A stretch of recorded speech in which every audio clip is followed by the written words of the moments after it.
Wij al beslist, dus we hebben dat niet zo heel goed kunnen voorbereiden of massaal mobiliseren. Het is ook een beetje te mooi weer en de examens zijn begonnen. Maar niettemin gaan we luisteren naar professor Akman van Georgetown University, die dus deze tour begeleidt met een lezing over eigenlijk een historische visie over empires of koffie. En hij zal ongeveer 3 kwartier spreken.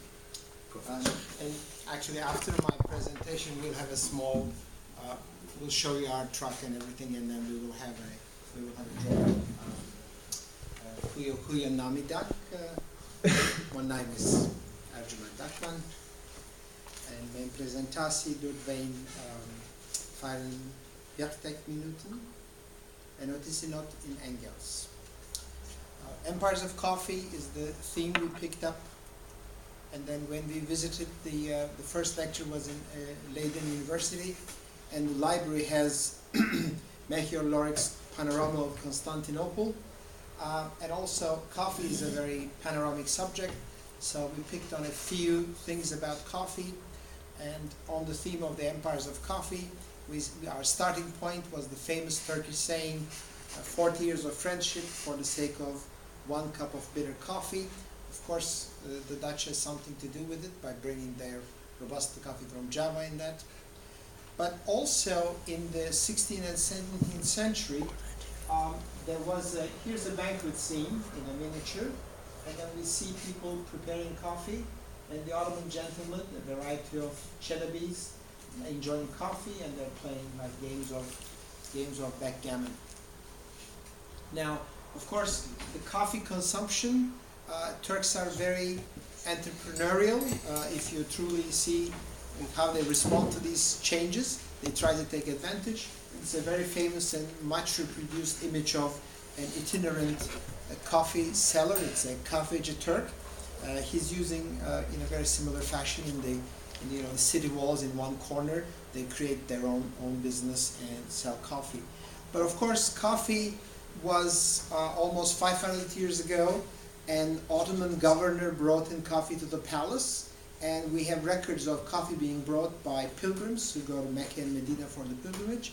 It was known, and there are also rumors that once they started to bring large amounts of coffee, the religious authorities have scuttled the ships, but it's actually not very true. I think it's probably is a myth, but we know that in the year 1554, we know from the history of Pechevi, and again, very interesting name, he's from Pech. Either he's a Hungarian-born Ottoman or the son of a governor who was into Hungary. So he wrote this very important history book of history of the Pechevi, and he mentions it that in Istanbul 2 coffee houses were opened by none other than a man and a woman from Syria.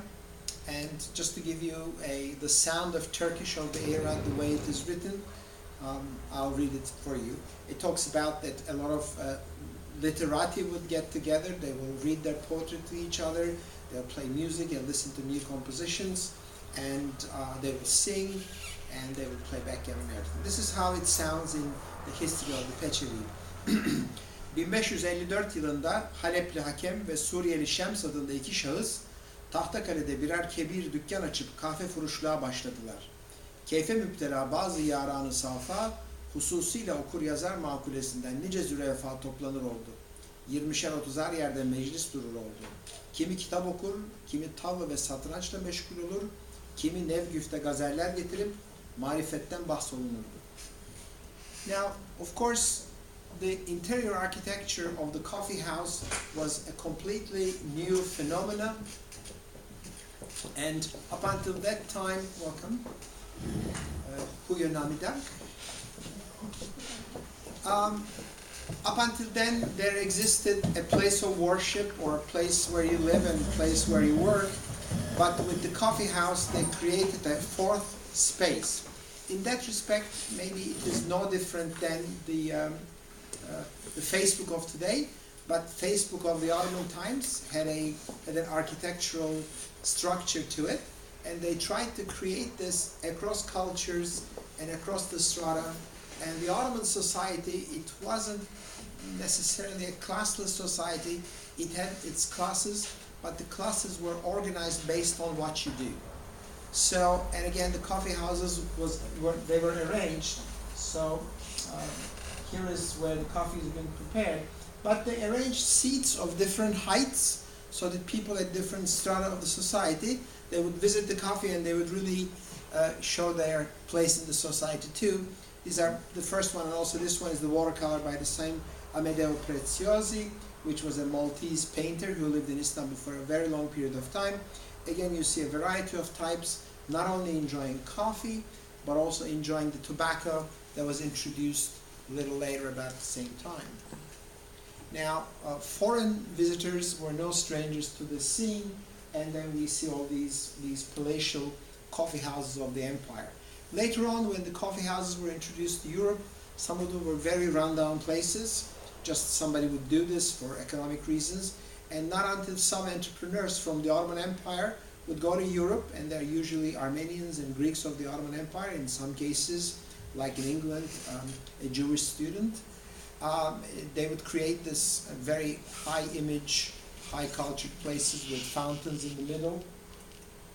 And again, simply, this is a photograph of a later year. It's a colotype by Emil Römler Jones.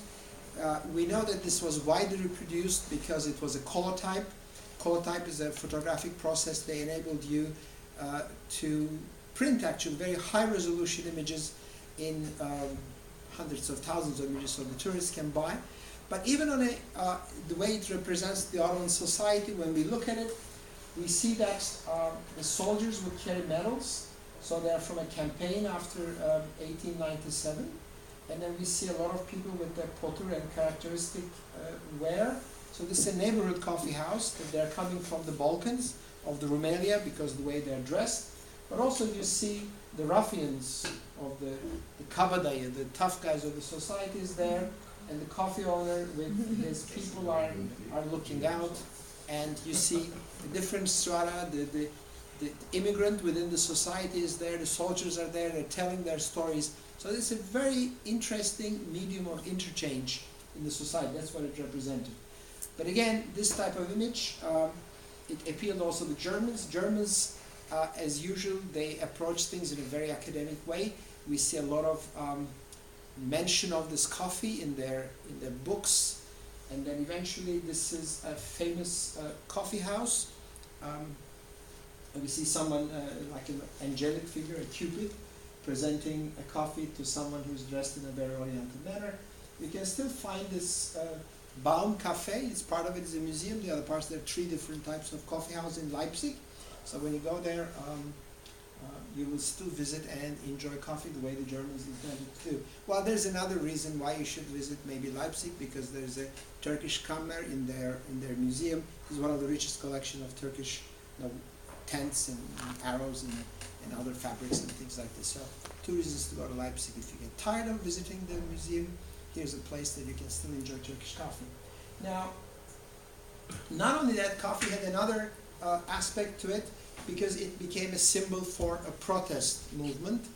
Not only in the Ottoman Empire, people tried to ban the coffee houses because they felt like this unusual place, people are getting together, and when they get together, they drink coffee, they lose their sleep, they talk about government or the things that are not going so well. So there are a couple of bans, and apart from the bans, Istanbul especially at the time, they had these major fires, sometimes wiped half of the city, and many hundreds of coffee houses were lost. But again, in the time of Bach, in the famous coffee cantata, it's about this is about the song sung by a very unruly daughter. He wants her to marry someone.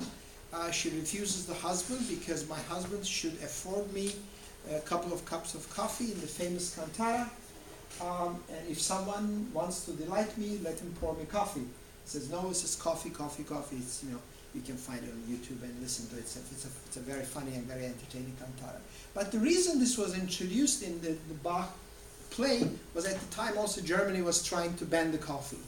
So using the relationship between the father and the daughter, Bach was also trying to create an argument against the government creating a ban for the people under the sort of the disguise of this, family entanglement and fight. Now we see another coffee house in Vienna because it's another good opportunity to demolish another myth. They said after the second siege of Vienna they found these bags of coffee beans. They started the coffee houses, which is really not true because when we look at the trade records, we know that coffee was being sent to Vienna. There were a lot of contracts, so we know that they know the coffee. But I think it makes a very nice story, and then they tie it to their special Viennese cake that looks like a crescent to represent the Christian victory against the heathen Turks. So, but actually here, trying to create a brand for the coffee house, the man dressed like the Oriental is probably the owner of the coffee house, so he's dressing up in a sort of an Eastern garb to appeal and make it fun for their clients, for his clients.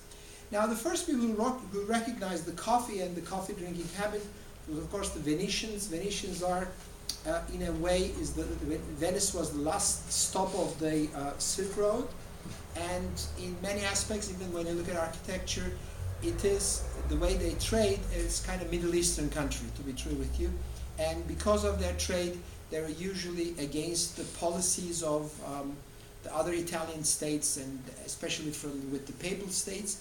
But their ambassador recognized that Turks are enjoying a black hot drink they call kahve, so they tried to bring it in to Venice, so the coffee house. Again, this coffee house is still there, and it was attended by the famous literati like the playwrights, the Goldonis, even Goethe was there, and another client was the famous Casanova.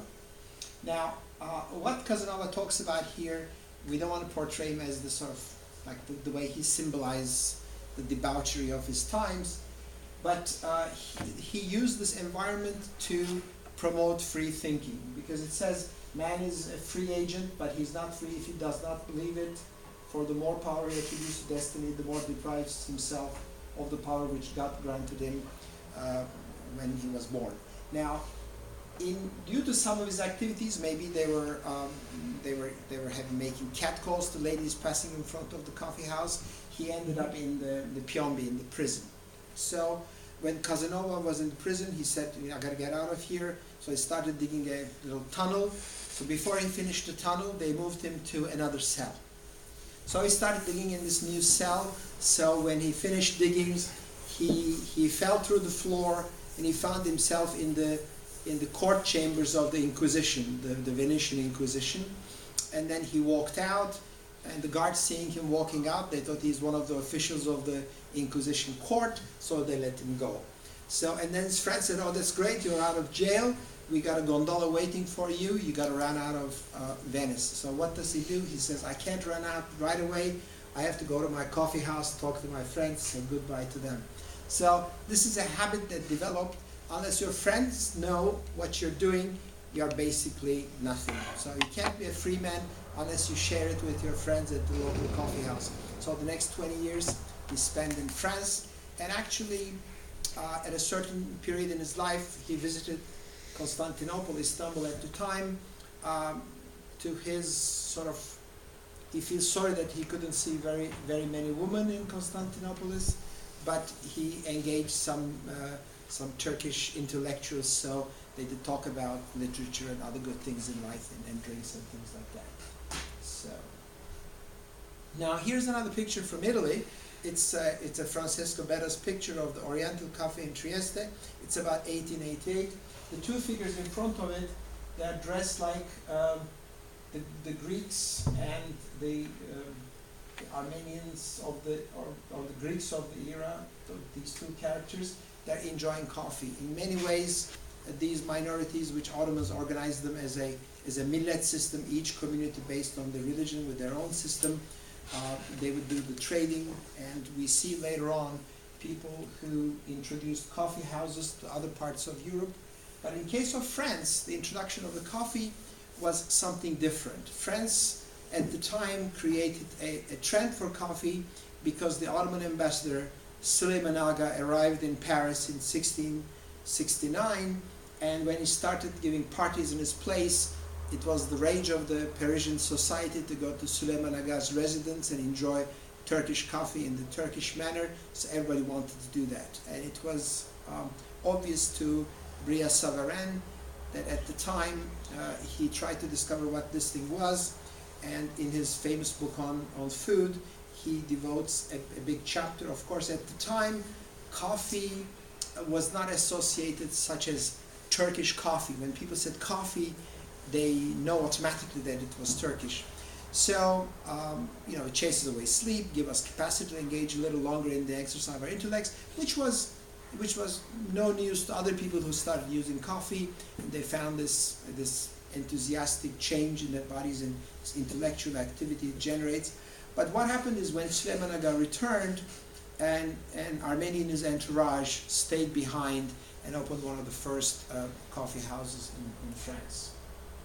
Now we know that also their coffee manuscripts, it's mentioned this was a writing which you find the record in Bibliothèque Nationale in Paris. So coffee they knew all about coffee, and in their sort of illustrations they